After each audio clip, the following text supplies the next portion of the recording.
এক বুদ্ধিজীবী এক আলেম সাহেবকে বলল, হুজুর আপনারা যে এত পরকাল পরকাল করেন, পরকাল বলতে তো কিচ্ছু নাই। আলেম সাহেব বললেন, আচ্ছা তাই নাকি?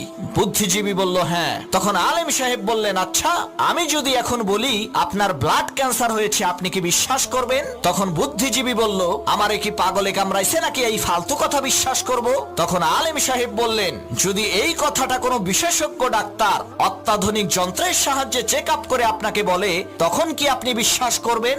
বুদ্ধিজীবী বলল, অবশ্যই বিশ্বাস করব। তখন আলেম সাহেব বললেন, আপনি ডাক্তারের কথা বিশ্বাস করবেন কারণ সে শরীরের বিশেষজ্ঞ, মানুষের দেহ সম্পর্কে সে ভালো জানে। তাহলে আলেমদের কথা বিশ্বাস করেন না কেন? তারাও তো আসমানি কিতাবের বিশেষজ্ঞ। কোরআন হাদিসের মাধ্যমে তারা পরীক্ষা করে বলেন যে পরকাল আছে, মৃত্যুর পরে আর একটা জীবন আছে, জান্নাত আছে, জাহান্নাম আছে। তখন বুদ্ধিজীবী তার বুদ্ধি খাটাইয়া বলল, হুজুর আপনি ঠিকই বলছেন, আপনার কথা সত্য।